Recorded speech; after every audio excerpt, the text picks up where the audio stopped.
વિદ્યાર્થી મિત્રો, જનાબ Qutbuddin મોલ્લીમ boys primary સ્કૂલના ઓનલાઈન શિક્ષણમાં આપનું સ્વાગત છે. જેમાં આપણું દ્વિતીય સત્ર ચાલુ થઈ ગયું છે. જેમાં ધોરણ 6 વિષય ગણિત વિષયાંક એટલે કે પ્રકરણ 8 દશાંશ સંખ્યાઓ, જેમાં સ્વાધ્યાય 8.1ના દાખલા આપણે કાલે જોઈ ગયા હતા.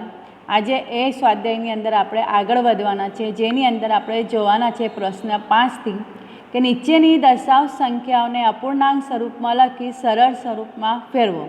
તો પહેલું છે 0.6 એટલે કે 6/10. આ અપૂર્ણાંક સ્વરૂપમાં આપણે લખ્યું.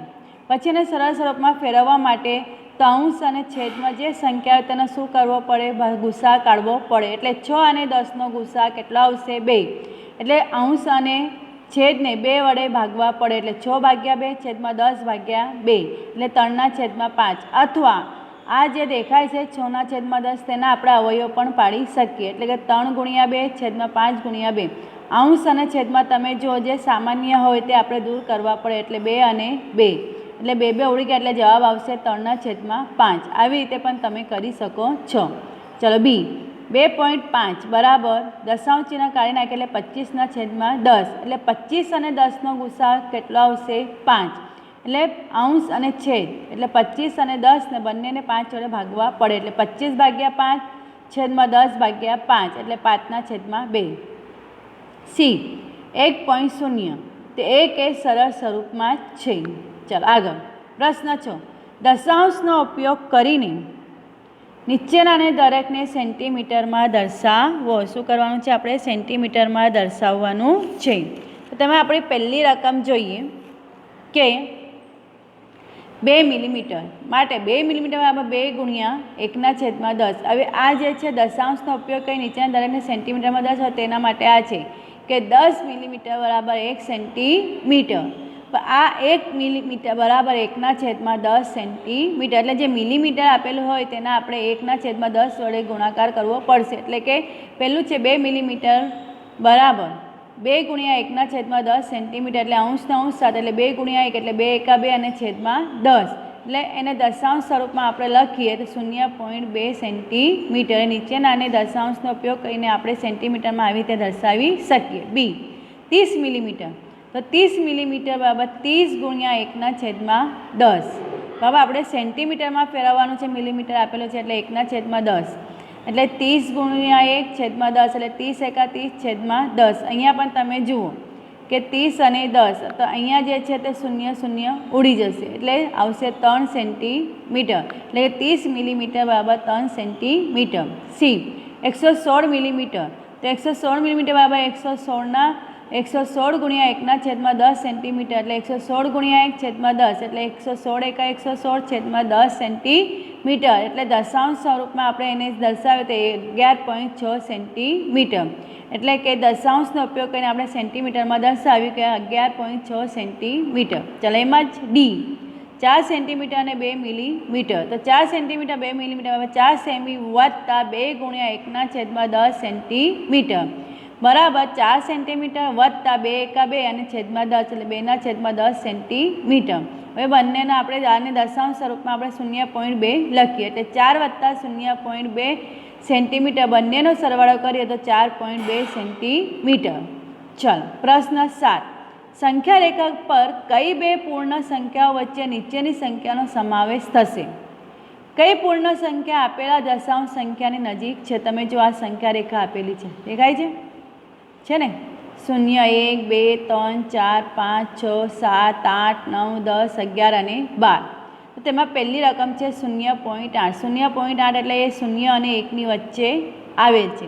એટલે તે કોની વધુ નજીક છે? તો 0.8 એ 1ની વધુ નજીક છે. બી 5.1. તો 5.1 તો 5થી વધારે અને 6થી ઓછા. એટલે કે 5.1 એ 5 અને 6ની વચ્ચે આવે છે.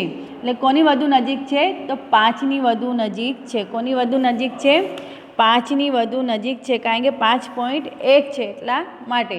એટલે 5.1 એ 5ની વધુ નજીક છે. સી 2.6. તો 2.6 એટલે 2.6 2ની ઉપર 6 કાપા અને 3 એટલે 2 અને 3ની વચ્ચે. એટલે 2.6 એ 2 અને 3ની વચ્ચે આવેલ છે. એટલે 2.6 એ 3ની વધુ નજીક છે. ડી 9.1. તો 9.1 એ અહીંયા 9 ને આ 10 બરાબર, એટલે 9.1 એ 9 અને 10ની વચ્ચે આવે છે, તો 9.1 9ની વધુ નજીક છે. ચાલો પ્રશ્ન 8, નીચેની સંખ્યાઓને સંખ્યા રેખા પર દર્શાવો. બરાબર, નીચેની જે સંખ્યા આપેલી છે તેને આપણે શેમાં દર્શાવવાની છે? સંખ્યા રેખામાં દર્શાવવાની છે. પહેલું 0.2, તો 0.2 એ 0 અને 1ની વચ્ચે છે. હવે મારે એને સંખ્યા રેખા પર દર્શાવવાની છે. તો અહીંયા આપણે કીધું કે 0.2 એ 0 અને 1ની વચ્ચે છે, તો સંખ્યા રેખા ઉપર 0થી લઈને 1 વચ્ચે આપણે 10 સરખા ભાગ પાડવા પડશે. બરાબર, 0.2 એટલે 2/10 આવી રીતે થાય ને. એટલે સંખ્યા રેખા ઉપર આપણે 0થી 1ની વચ્ચે 10 સરખા ભાગ પાડવા પડે. સંખ્યા રેખા ઉપર આપણે આ જો દેખાય છે, સંખ્યા રેખા ઉપર આ 0 અને 1ની વચ્ચે 10 કાપા છે, 1 2 3 4 5 6 7 8 9 અને 10 છે, ત્યાં 1, તો આ છે 0.1 0.2 અને 0.3, આવી રીતે 0.4 0.5 આપણે આ રીતે દર્શાવી શકીએ. તો અહીંયા આપણે 0.2 લેવાનું છે, તો તમે જો અહીંયા 0.2 છે જેને મેં એ બિંદુ નામ આપેલું છે. ચાલ બી 1.9, બરાબર, તો 1.9 એ તમે જુઓ 1ની અને 2ની વચ્ચે, એટલે 2ની વધુ નથી, એટલે 1.9 એ 1 અને 2ની વચ્ચે છે. તમે અહીંયા જુઓ કે 1 અને 2ની વચ્ચે આપણે કેટલા ભાગ પાડવા પડશે? 10 સરખા ભાગ પાડવા પડશે. તો 0 અને જો દેખાય છે આ 0 1 અને 2ની વચ્ચે 10 સરખા ભાગ, 1 2 3 4 5 6 7 8 9 અને 10. તો આવી રીતે 1.1 1.2 1.3 1.4 1.5 1.6 1.7 1.8 અને 1.9, 1.9 જે આવે છે ત્યાં દર્શાવીને આપણે બી બિંદુ લખેલું છે. ચાલો વિદ્યાર્થી મિત્રો આગળ જોઈએ. પ્રશ્ન 9, આપેલ સંખ્યા રેખા ઉપર બિંદુઓ A B C D કઈ દશાંશ સંખ્યાનું નિરૂપણ કરો. બરાબર, ચાલો તો આ જો સંખ્યા રેખા છે 0, આ 1, આ 2 ને આ 3, તો અહીંયા એ બિંદુ છે, અહીંયા બી, અહીંયા સી અને અહીંયા ડી. ચાલો પહેલી સંખ્યા છે 0, અહીંયા જો એ બિંદુ દેખાય છે ને, આ રહ્યું એ બિંદુ, તો તમે જો 0.1ની વચ્ચે પહેલાં કેટલા કાપા છે? 1 2 3 4 5 6 7 8 9 અને 10, એટલે 10 સરખા ભાગ કરેલા છે. હવે એ બિંદુ ક્યાં છે તે જોઈએ, તો 0.1 0.2 0.3 0.4 0.5 0.6 0.7 ને 0.8, એટલે એ કયા બિંદુ, એટલે 0.8ને સંગત બિંદુ એ છે.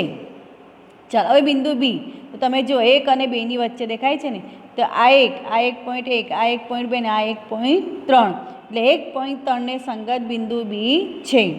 ચાલો હવે આવશે 2.2 એટલે કે બિંદુ સી, આ દેખાય છે ને બિંદુ સી, તો આ 2, આ 2.1 આ 2.2 2.3 2.4 આવી રીતે. બરાબર, તો આ 2.2 પર છે, તો 2.2 ને સંગત બિંદુ સી છે. ચાલો હવે જુઓ ડી બિંદુ, તો ડી બિંદુ તમે જુઓ આ સી પર છે 2.2 2.3 2.4 2.5 2.6 2.7 ને 2.8 અને 2.9, એટલે 2.9ને સંગત બિંદુ ડી છે. વિદ્યાર્થી મિત્રો તમે સારી એવી સમજૂતીમાં સમજણ પડતી હશે. ચાલો પ્રશ્ન 10 એ, રમેશની નોટબુકની લંબાઈ 9 સેન્ટીમીટર અને 5 મિલીમીટર છે. સેન્ટીમીટરમાં તેની લંબાઈ કેટલી થશે? બરાબર, આ પહેલો દાખલો છે આપણો. તો પહેલાં આપણે અહીંયા લખી દેવાનું. બરાબર, જો અહીંયા સેન્ટીમીટર અને મિલીમીટરને આપણે જવાબ સેન્ટીમીટરમાં તેની લંબાઈ, એટલે સેન્ટીમીટરમાં આપણે જવાબ શોધવાનો છે, જે આપણે આગળ દાખલા અત્યારે જ જોઈ ગયા. તો અહીંયા પહેલાં લખી દેવાનું કે 10 મિલીમીટર બરાબર 1 સેન્ટીમીટર, માટે 1 મિલી બરાબર 1/10 સેન્ટીમીટર. રમેશની નોટબુકની લંબાઈ કેટલી છે? અહીંયા 9 સેન્ટીમીટર અને 5 મિલીમીટર, તો 9 સેન્ટીમીટર અને 5 મિલીમીટર બરાબર 9 સેમી વત્તા 5 ગુણ્યા 1/10 સેન્ટીમીટર. આપણે આ મિલીમીટરના સેન્ટીમીટર ફેરવવાનું છે, એટલે 1/10. 9 સેમી વત્તા 5/10 સેન્ટીમીટર, એટલે 9 સેમી વત્તા 0.5 સેન્ટીમીટર, બંનેનો સરવાળો કરીએ તો 9.5 સેન્ટીમીટર. રમેશની નોટબુકની લંબાઈ 9.5 સેન્ટીમીટર છે. એમાં જ બીજો છે, ચણાના નાના છોડની લંબાઈ 65 મિલીમીટર છે, તો તેની લંબાઈ સેન્ટીમીટરમાં દર્શાવો. તો બીજો દાખલો અહીંયા જોઈએ કે 10 મિલીમીટર બરાબર 1 સેન્ટીમીટર અને 1 મિલીમીટર બરાબર 1/10 સેન્ટીમીટર. અહીંયા આપણને મિલીમીટર આપેલું છે, એટલે ચણાના નાના છોડની લંબાઈ બરાબર 65 મિલીમીટર, એટલે આપણે શું કરવા પડશે? 65ને ગુણ્યા 1/10, એટલે 65 ગુણ્યા 1/10 સેન્ટીમીટર, એટલે 65 × 65 10, એટલે 65/10 સેન્ટીમીટર, એટલે તેને દશાંશ સ્વરૂપમાં આપણે સેન્ટીમીટરમાં લખીએ તો બરાબર 6.5 સેન્ટીમીટર. માટે ચણાના નાના છોડની લંબાઈ 6 સેન્ટીમીટર છે. વિદ્યાર્થી મિત્રો, દરેક દાખલાની નીચે તમારે આ જવાબ જે છે તે આવી રીતે લંબચોરસમાં બતાવવાનું છે અને આ માટે કહીને જવાબ પણ લખીને બતાવવાનું છે. તો વિદ્યાર્થી મિત્રો, તમે મને શાંતિથી સાંભળી છે તેના માટે તમારો ખૂબ ખૂબ આભાર છે. અને તમે જેટલા પણ દાખલા મેં સમજૂતી સાથે તમને આપેલા છે એ બધા દાખલા તમારી નોટબુકમાં રકમ સાથે ગણિતની નોટબુકમાં લખવાના છે. જો તમને મારો વિડીયો પસંદ આવ્યો હોય તો તેને લાઈક કરવાનું અને અમારી ચેનલને સબસ્ક્રાઈબ કરવાનું ભૂલતા નહીં. Thank you.